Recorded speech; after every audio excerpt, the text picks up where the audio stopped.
I've been thinking about genre a lot and how strange the constructs around genre have been, especially after like Sinners and especially after some of the conversations that I've had with friends about R&B and what our favorite R&B songs are of all time or R&B albums that really stick to the bones. I've been seeing a lot more edits about R&B artists that I love or story times about songs on my FYP lately.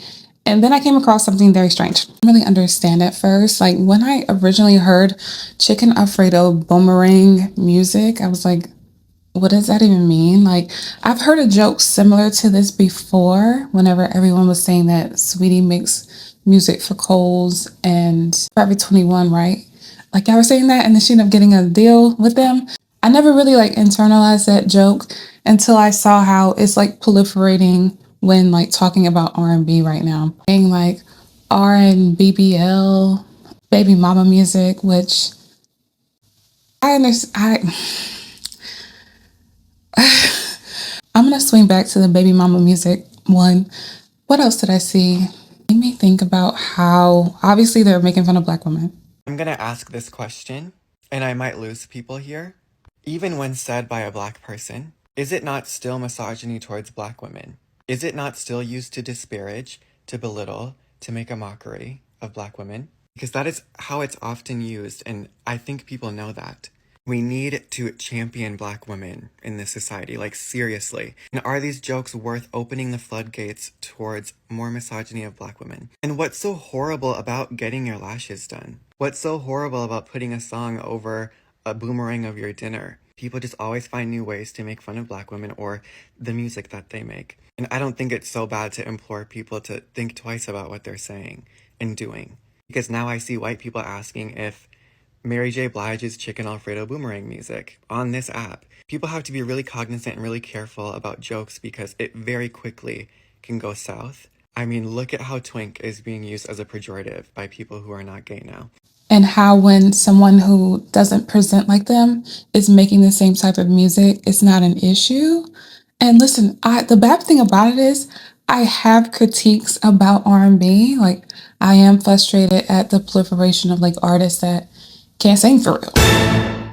Like I'm tired of the auto tune. You know, love me a live performer.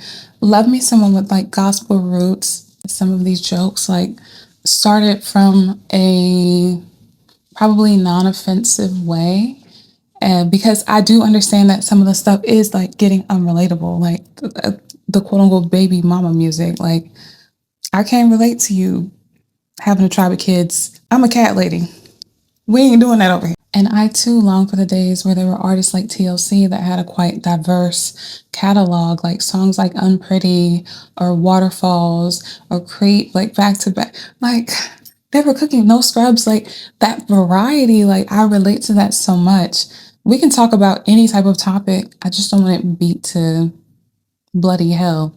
But then whenever people are saying stuff like, oh, it's just shea butter music, I didn't even realize that that was like supposed to be derogatory. Whenever y'all were saying like shea butter music, I was just thinking about Ari Lennox over there, like giving cute and moisturized. I didn't even know that was supposed to be negative. What's wrong with wearing shea butter? Maybe some of these things didn't start off to be cruel and weird and misogynistic or misogynoir, but of course it's transformed into that, especially as it's moved on to TikTok, how very like judgmental, mean girl, conservative it's getting over there. Girl, thinking about how strict genre is only for Black artists, because in the K-pop, they can just like move through different genres effortlessly. The only commonality is that they're Korean. They're getting songwriters and songs, just all kind of different sounds, right? I was thinking about that because of my Beyonce video when someone came to me and was like, well, her husband's a rapper and she was doing R&B and that's what she's gonna do and that's all she can do. Okay, so you're fine with Gwen Stefani, Jelly Roll, Post Malone, etc. moving into the country space. And the only person that y'all have a problem with making country music now is the Black woman. Like, are you seeing what I'm seeing? This is a side note. You know how much I love Rico Nasty, and she's been putting out very diverse music, like playing with rock, playing with like punkish elements, EDM, etc. Like a lot of different sounds along with like trap and rap blend in. And I feel like she's very, very overlooked. No, she is very, very overlooked.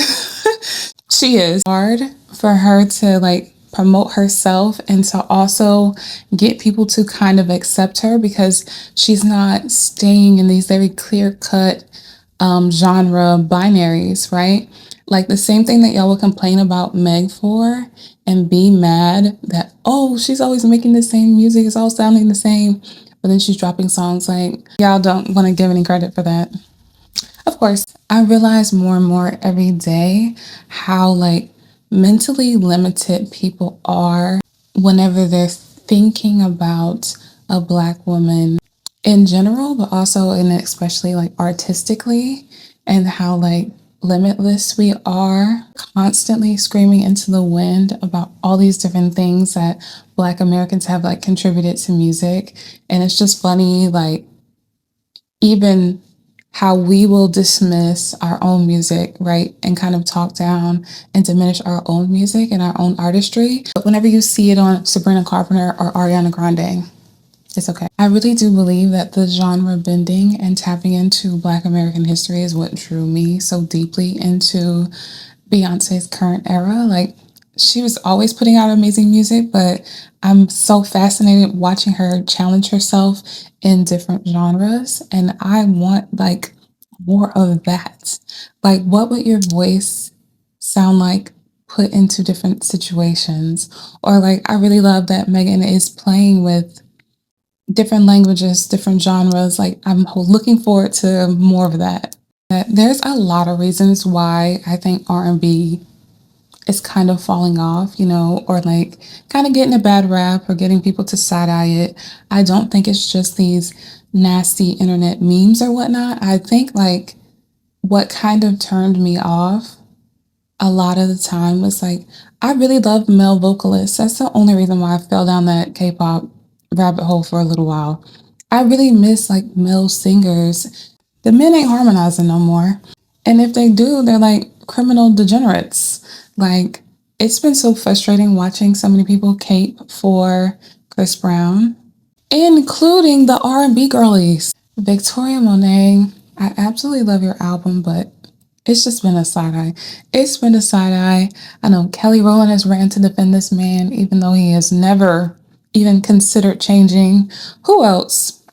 Normani, Chloe, like everybody being so desperate to work with Chris Brown. And I think the real issue is there's just not enough men like coming into this space. I do like Sir, Lucky Days, but like where the men at? Like we used to have like Joe's and Music Soul Childs, and they just not doing it like they used to. Like, do the men not sing anymore? But shout out to Coco Jones and her success because I feel like she's just bringing like singing. And I'm so happy that she's doing an amazing job and her first album dropped and everything's going well. And I've been watching her performance videos. Why were y'all fighting at a Coco Jones concert? What was that? I'm getting distracted. But yeah, I'm really excited to see the future for her. Okay, thank you for watching. And let me know who your favorite R&B artist is or who your favorite Black woman artist that is diverse in her catalog. Or like an R&B album that's like a staple for you. I have been listening back to this Jill Scott album and I'm just like, oh my God. The song Watching Me hits so much different now that I'm grown. Really, this whole album, but there's just some songs on here where I'm just like, yes, yes, yes. She's right in here. Have a good day. I forgot to say that I'm super excited about the Black artist renaissance that's going on right now, and that Coco was able to be so successful with her album, even though The Breakfast Club was talking about, cannot stand them. I wasn't watching them. It was clips online. Don't play with me.